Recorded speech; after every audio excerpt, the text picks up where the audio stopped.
5 seconds to go.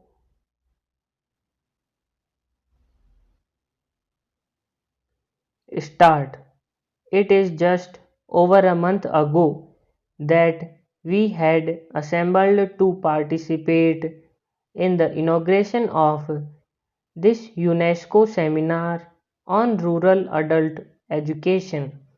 We had then met with high hopes and intentions, and I am glad that though only a month has passed, we can now look back with satisfaction on the work accomplished. I must sincerely congratulate the director, the consultant, the chairman of the groups, the delegates, and other participants of the seminar for the energy and competence with which they have carried out their important task. I have every hope for all the countries participating in this seminar will benefit by the recommendations you have made and carry out your constructive suggestions for solving one of the most pressing problems of the world.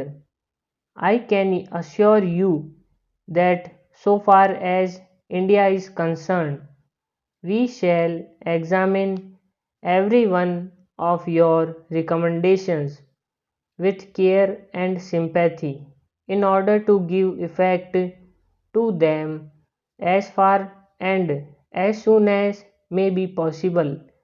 I cannot naturally go into any details regarding your various recommendations.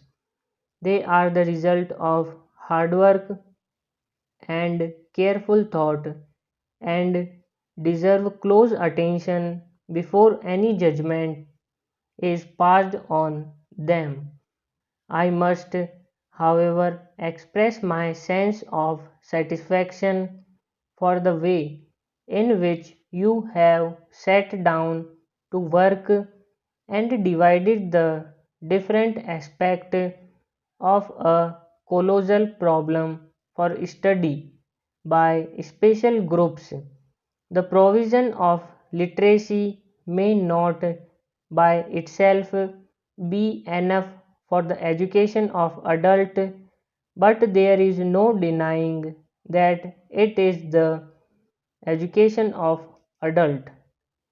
The study group which dealt with different methods of teaching readings to adult has made suggestions which will be of value to all countries.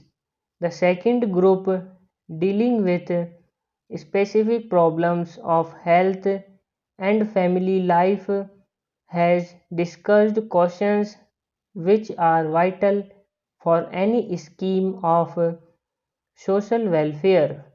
No community can flourish until and unless the individuals constituting it are happy, and no individual can be happy without health and a satisfactory home life.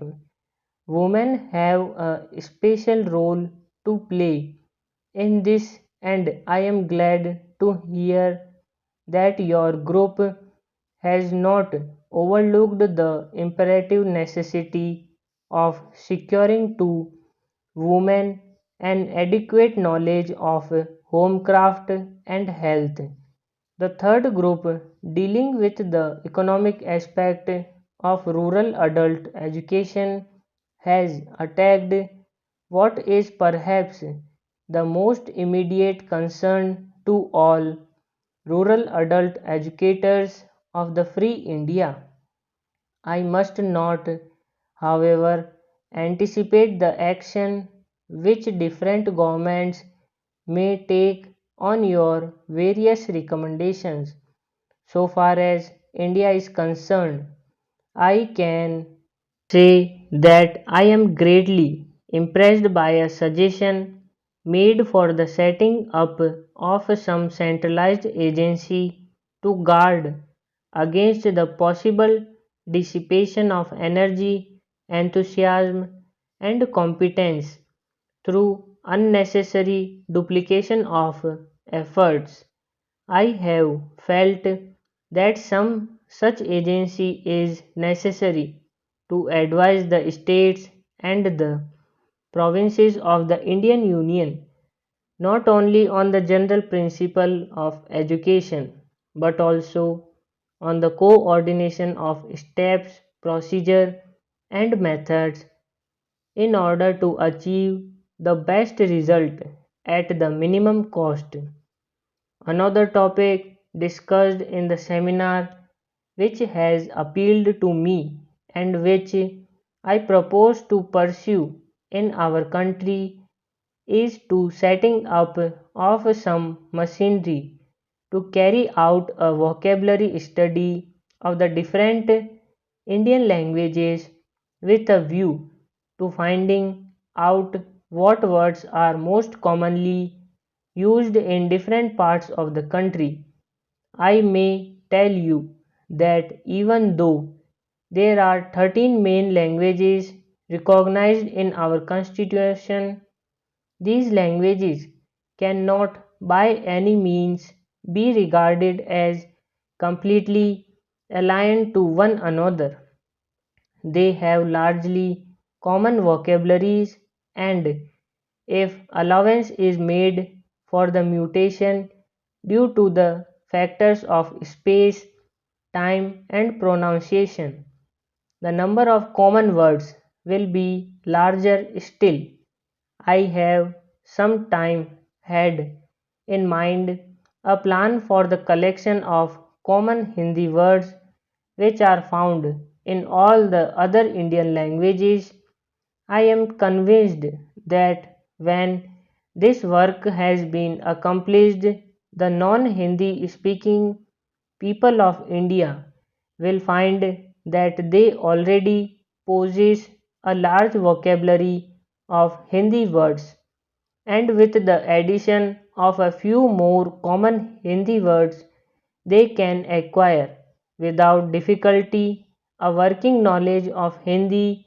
I feel that the textbook in Hindi for the non Hindi speaking people should be prepared on the basis of such graded vocabularies. The government will take the necessary steps in which respect, but I must pay my tribute to the many non official agencies which have been carrying out valuable work on these lines for many years. People all over the world are beginning to recognize that one of the surest way of securing international peace is fundamental education for the people of the world on the lines envisaged by UNESCO.